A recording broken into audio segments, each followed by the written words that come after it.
We get it. You're busy. You want to grow, and we want to help. You're passionate about your craft because it deeply matters to you. Your faith is important. It's your foundation. At Stay Forth, we coach leaders to avoid burnout, live and lead with clarity, purpose, and from a place of health. We want you to experience long-term impact. Welcome to the journey.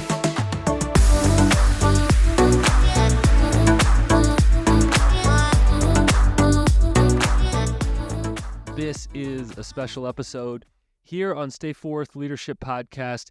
We've got an incredibly special guest, someone who has impacted my life deeply through his writing and frankly, just his posture, the way he holds himself in such humility, but he has an incredible mind. He's an incredible leader. His name is Pat Lencioni, and he has written so many books that you've heard of, I'm sure. Ideal Team Player, The Advantage, 5 Dysfunctions of a Team.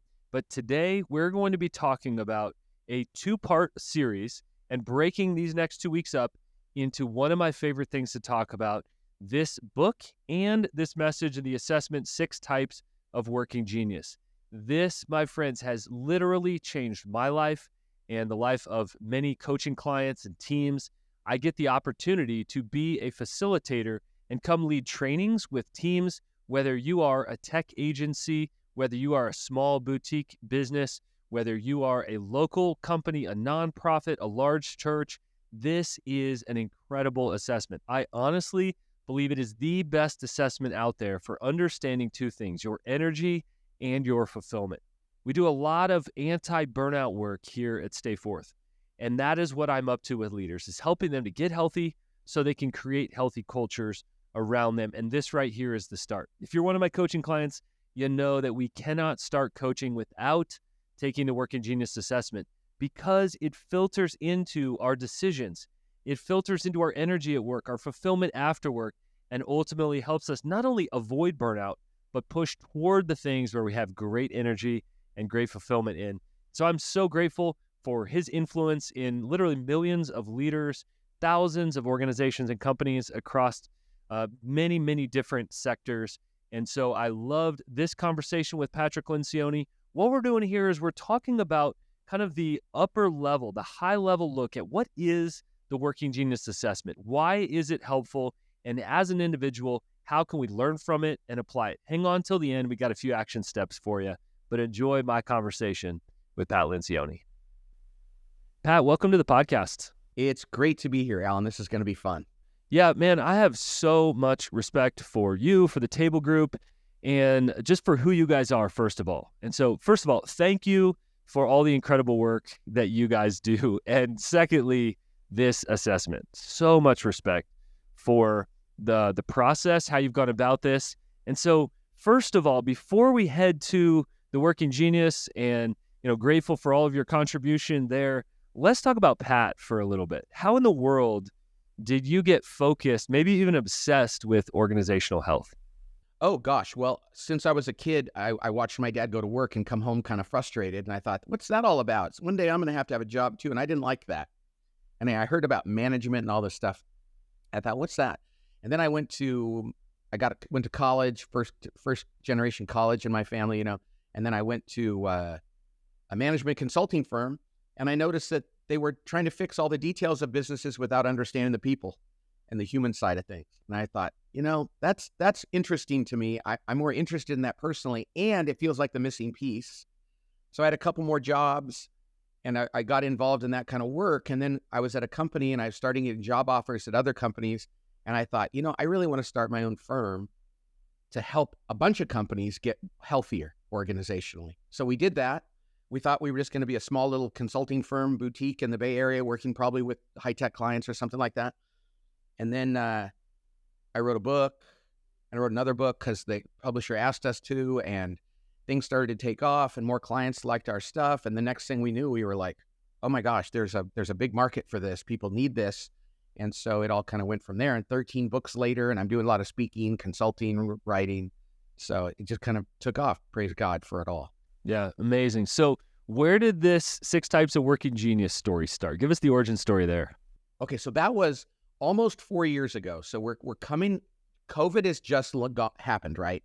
And against the the culture in California after just 2 months of being out, which in other places are like 2 months, but hell, we were like a year shut down here, more than that. Well, we said we got to go back to work. We're a small company. Well, hopefully nobody will catch us. We'll go back to work. So we were doing all this work on Zoom. And one day I was doing a webinar with a group of priests, and I was really excited. It was fun because I do work in the church world too. And then I was doing another thing, and I wasn't very happy. I was kind of grumpy. And then I did something else around a podcast, and I was liking that. And somebody said, "Why are you like that? Why do you get grumpy sometimes and not?"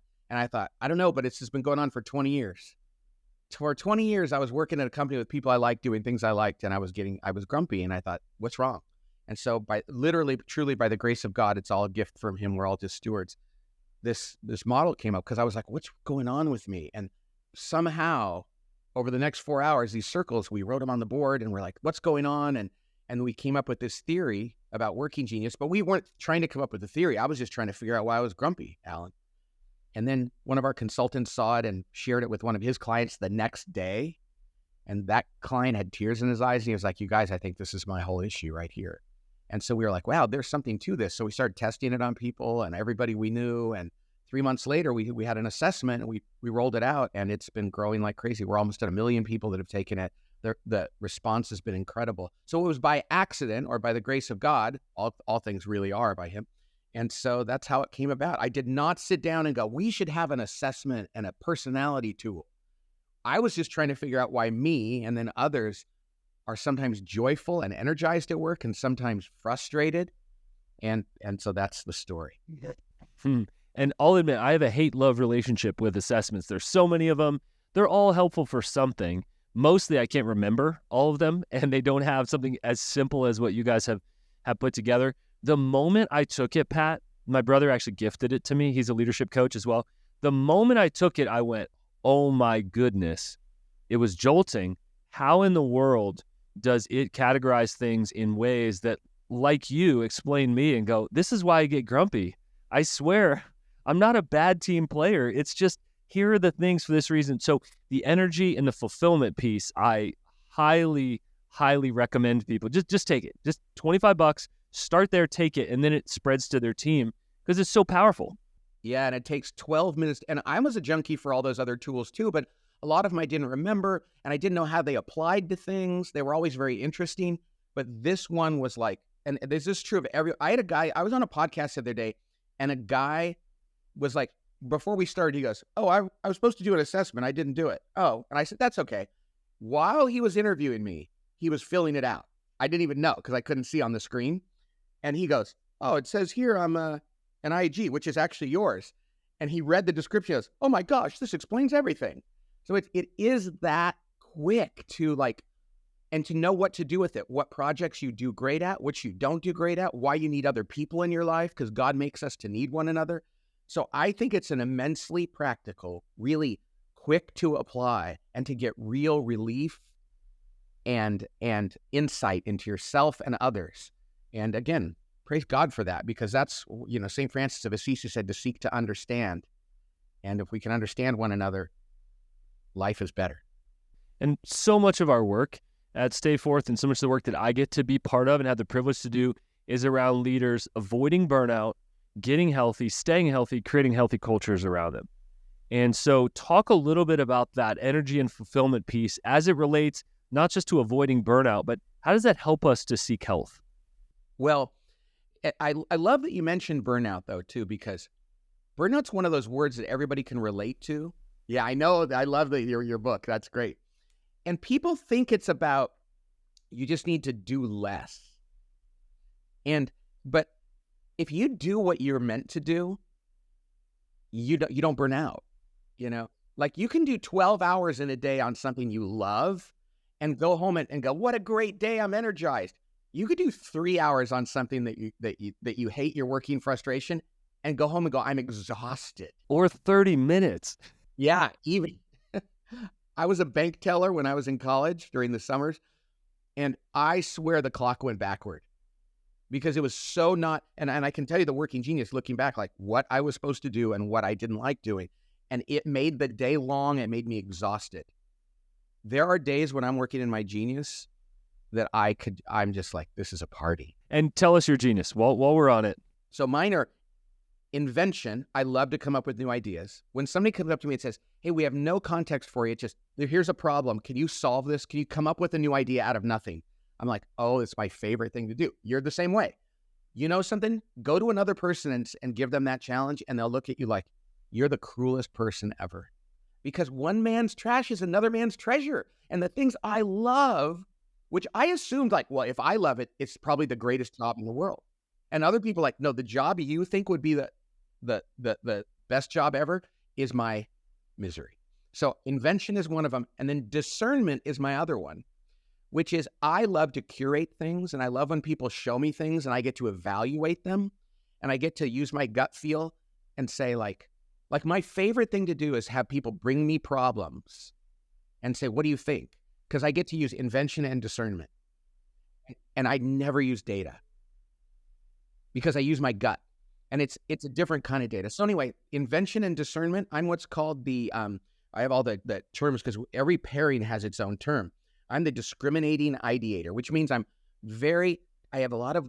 really discriminate like what's a good idea and what's not, but I'd like to come up with new ideas. So that's what I do. Good. Well, let's do a flyover here. And I love that it spells widget along the way. We're beginning at the 30,000 vantage all the way down to the runway. Why don't you just give us a brief description, starting with wonder all the way down? So wonder is the first genius, and it happens up at 5,000 or 50,000 feet in the sky when we talk about the elevation. And that's like their head in the clouds, like looking around, what's going on in the world, but what's going on in the business, or what's going on in the church? Like, is there a better way? Why do they ask questions, they ponder things.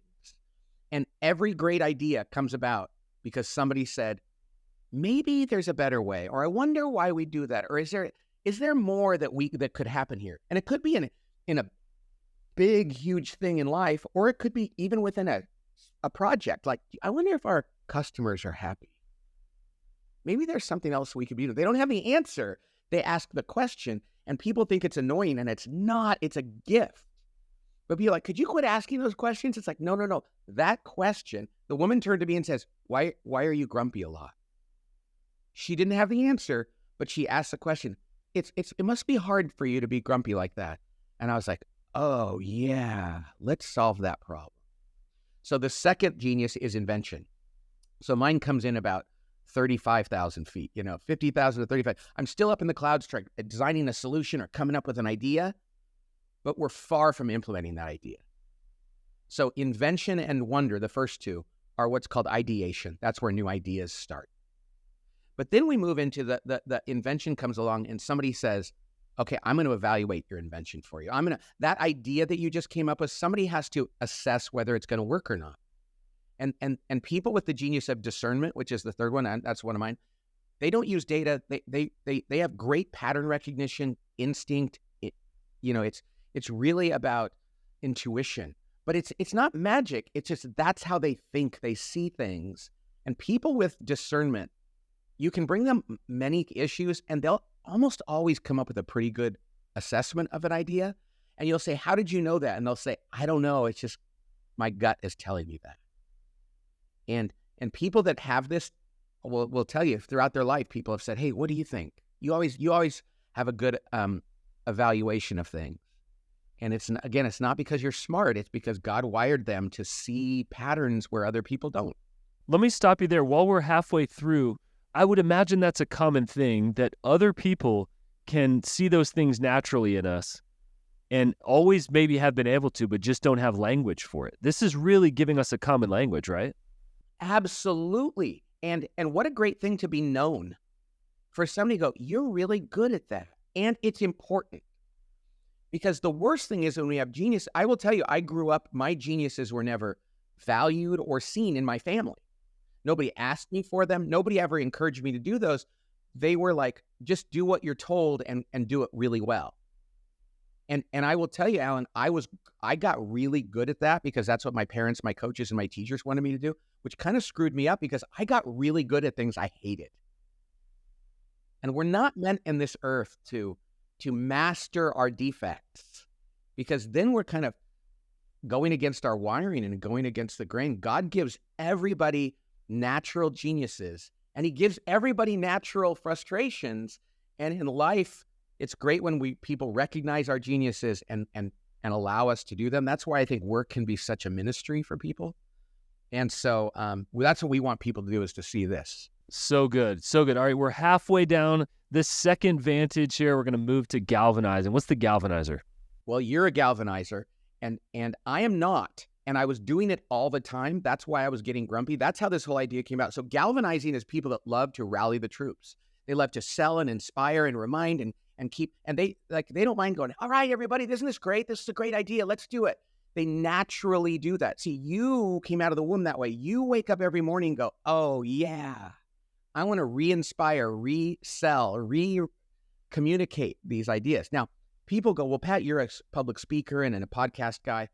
I don't mind doing it once, but it doesn't feed me to kind of keep doing it. In fact, I feel guilty for having to rally the troops and remind people. So when I have to do it too much, I actually get grumpy and I feel bad about myself. But you hired really well for this, right? Like, you have some great galvanizers on your team.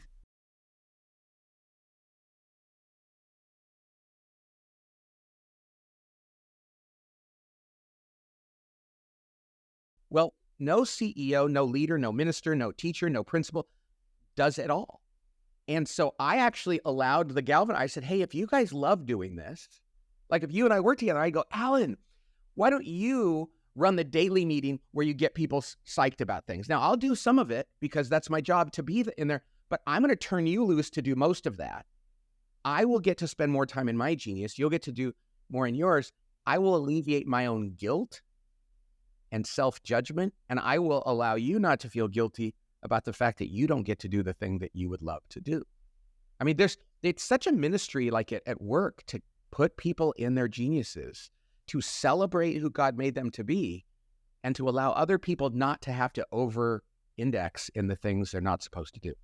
And the humility to say to somebody, just because I'm the CEO doesn't mean I'm better than you in this area. Why don't you lead in what seems like I should be doing? So that's a huge invitation. If you can do that to your team, how many other CEOs can do that to theirs? Oh, wow. And this is one of those things. So we had a guy a lawyer who was running a company. He came in here to do our stuff, and he argued the case at the Texas Supreme Court to make assessments not viable in hiring because he said they were unreliable. We didn't know that. So we did this with him, and he goes, oh my gosh, this one really works. He goes, because this is actually grounded in, I'm hearing every person on my team gets it. They think it's true about them. I think it's true about me, and I want to celebrate the things they're good at. So even a skeptic on assessment saw how this could bring about more joy and productivity in a team when the CEO could say, hey, I suck at a couple things. And I'm glad to tell you that because I'm tired of pretending I don't suck at it. I don't get joy and energy out of doing it anyway. And if you all know that, we're all better off. So it allows people to be more humble and vulnerable. That's good. I've had zero resistance to it, and I've done a lot of work with other assessments. I always get resistance. So you're right. Even the skeptics, after taking it, go, oh yeah, there's something here. So good. Enablement. So the next one, so the last two we did is called activation. Then it comes enablement. Now, enablement's a word. And by the way, we can't, WIDG were the words we came up with. We weren't trying to do widget. And then we came to the E, and we tried to come up with a different word, but enablement really is the right word. And enablement is a great thing when you're enabling somebody to do something that's good. So that word has come around like, well, don't enable somebody to be an alcoholic or a drug addict or whatever else. It's like, no. When somebody says, I want to do this, when you galvanize people, Alan, and say, hey, here's a great idea, the person with enablement has a God-given talent and affinity for going, I'll help. I'll get started. Yes, we can do it. They answer the call.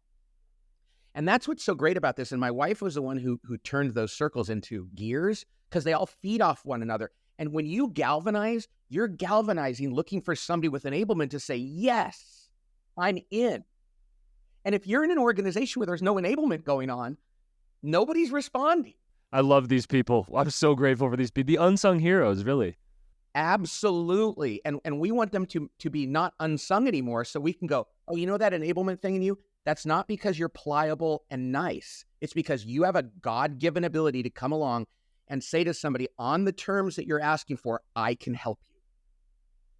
And there's certain professions, I mean, and every profession, you can be the CEO and be an enablement, every profession. But there's certain professions you realize, oh, they're good at that because they wake up every day and they love doing it. A good friend of mine, her daughter works in a home for the elderly, and she does all these different programs with them.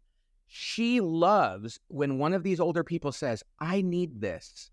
And she goes, oh, I love when they say that. I love to say, yes, I will give that to you.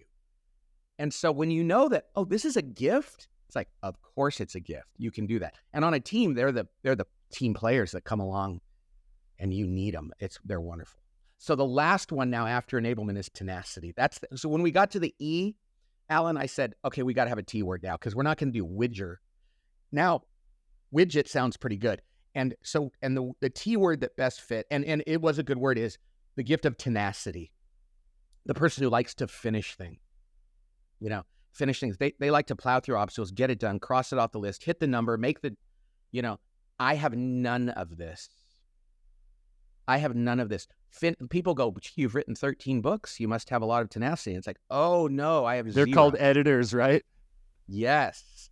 And the people in my office have a lot more tenacity and they're like, get in there and finish. And I'll turn it in and it'll be kind of crappy at the end. And they're like, no, that's a terrible ending. Get back in there. So I know that I don't have tenacity. They know I don't. So they have permission to drive me to closure. And what a tenacity is another great thing. Now imagine though, you only get 2 of these as geniuses. Well, how can we work without others?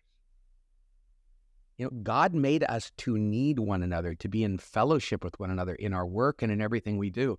And what a beautiful thing that is, that we get to actually go find people and celebrate their geniuses. It doesn't minimize us. It actually helps us be better together. This common language that you and your team talks about is so helpful because we all know inherently, if we've been leading more than about 5 years, we all know inherently there's a lot of stuff I'm really terrible at. And that actually drains me. And there's a couple things that I'm amazing at and actually give me life as I'm doing them. So this common language is huge. Can you go over those 3 stages again?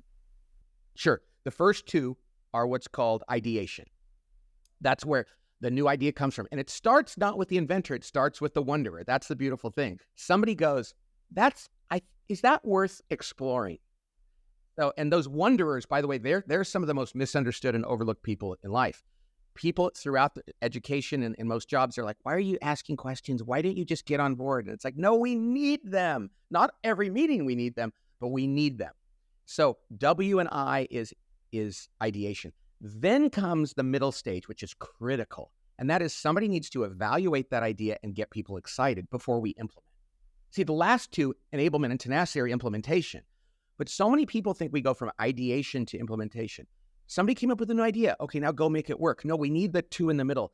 The D and the G are about activating it, taking that idea, tweaking it, figuring out how to pitch it and get people excited about it so that by the time we get to implementation, it's actually implementable.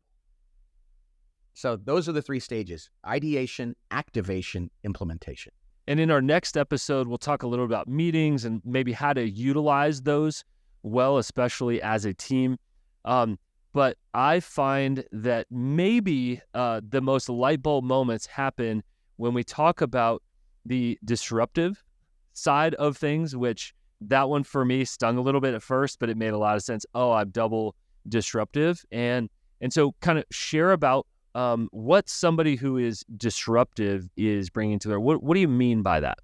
Oh, yeah. So if you look at the widget, the way we do it, it's like, it's like 6 across. I mean, it goes up, down, up, down, up, down. So across the top, we have wonder, and then you skip one and you get to discernment. You skip one, you get to enablement. So wonder, discernment, enablement are what we call responsive geniuses.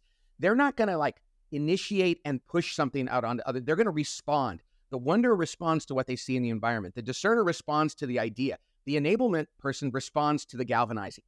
They're going to, and that's fine. In fact, that's great. It's just as valid, just as necessary. The ones on the bottom, the invention, galvanizing, and tenacity, are what we call disruptive geniuses. They actually provoke change and initiate things. So they're the ones that come along and see the status quo and go, let's do it differently.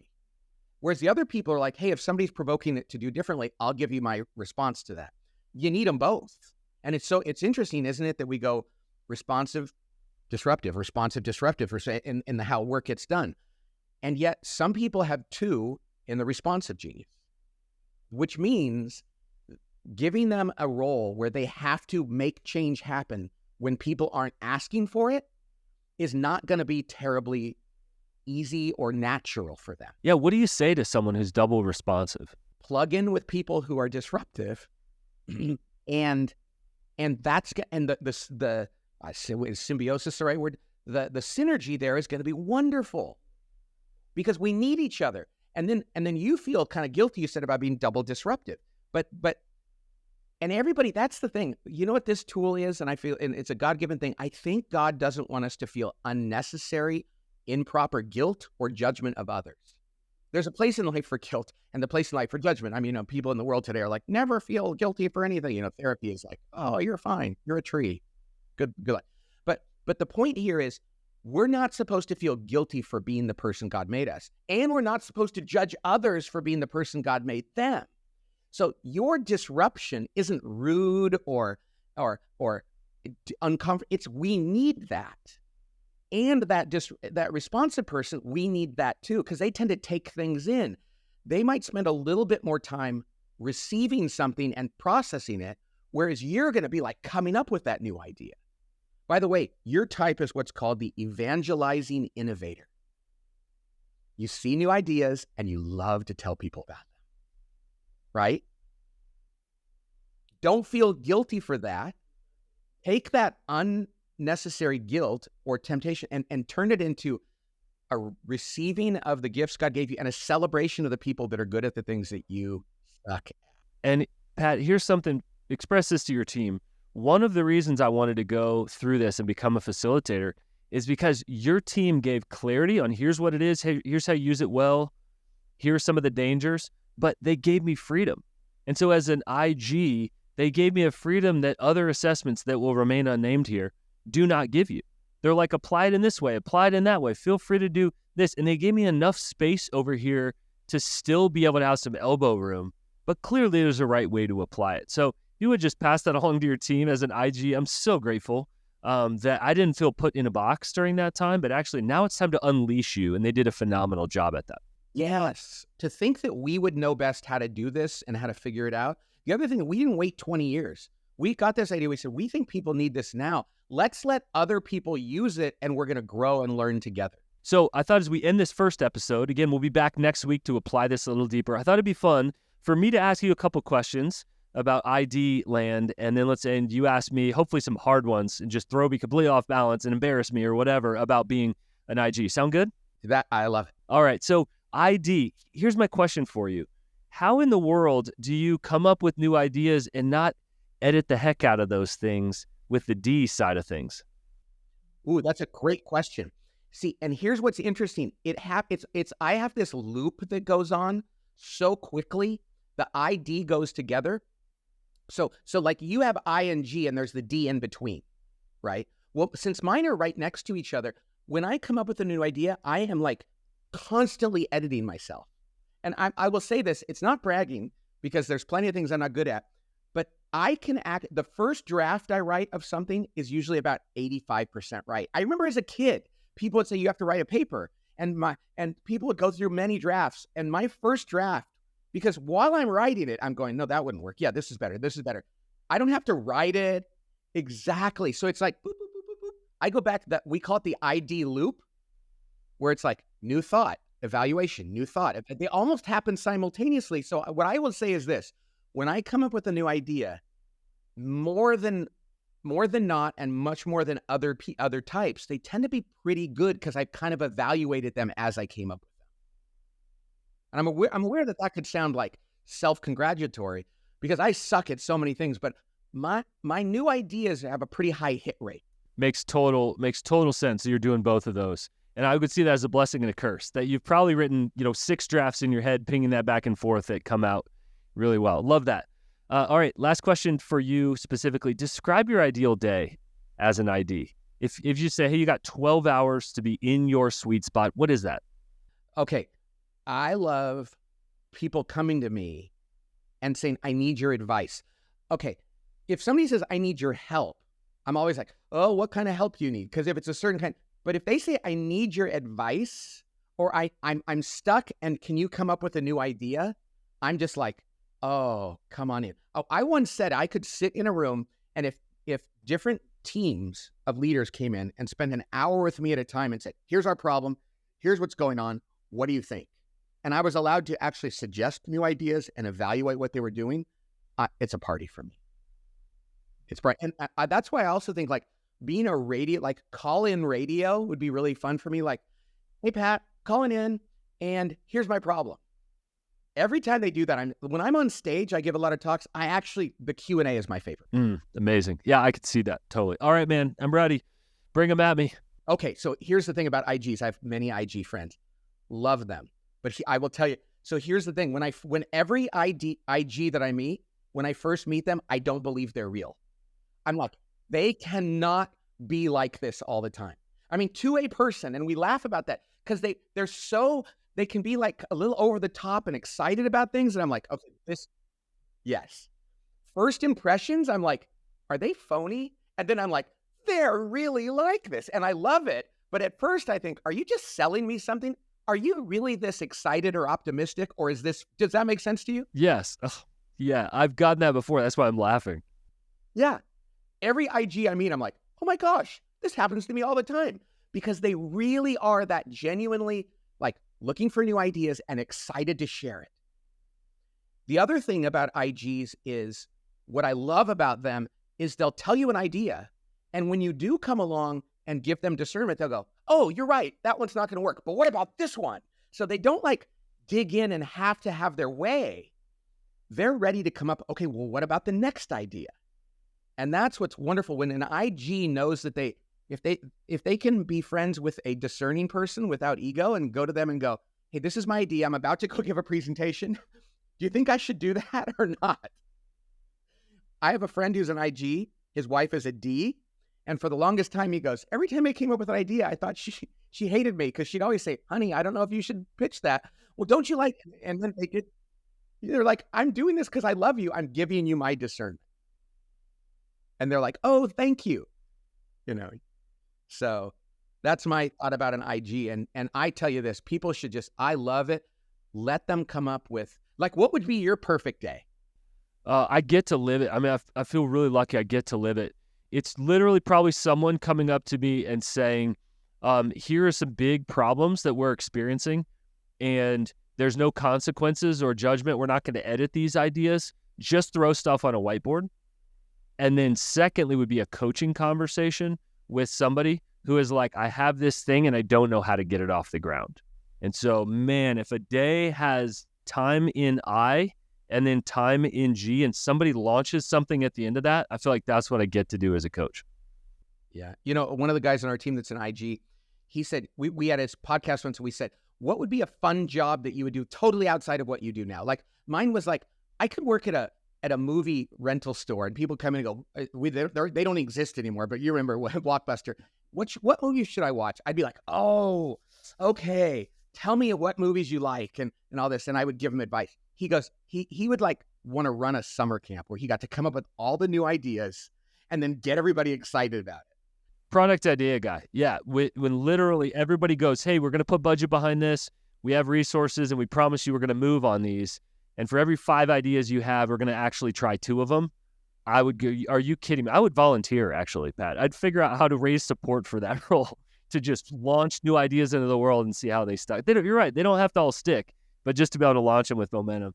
Pat, so good, so helpful.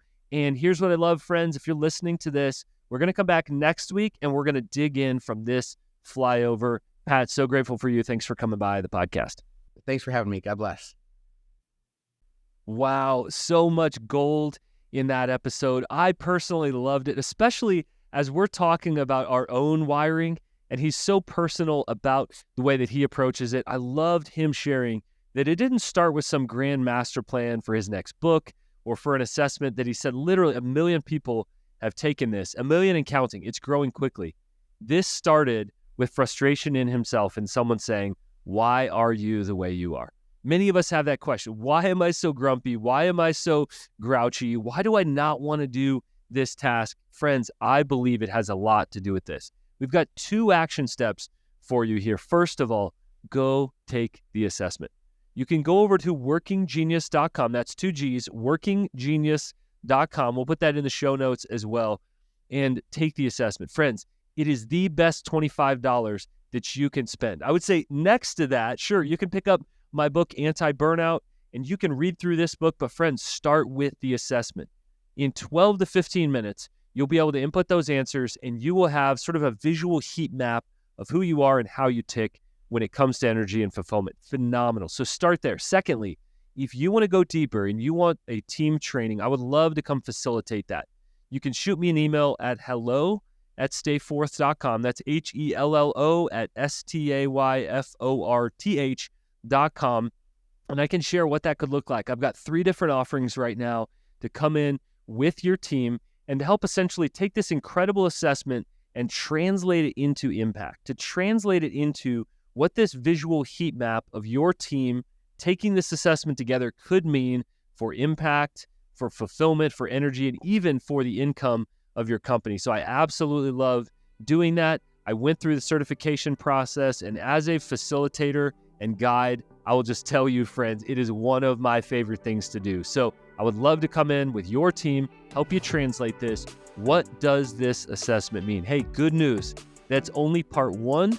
And your next action step is to tune in next week and to be able to grab part 2. We're going to move from a high-level understanding where we apply it to individuals to part 2 being, how does this actually apply to teams? How can we kind of put this together, synthesize this, and braid this into our team so we can see greater impact, cohesion, alignment, all those things that we love with teams. Hope you love this conversation. I hope you go take the assessment, and I would love to spend time with your team translating these results. Just shoot us an email.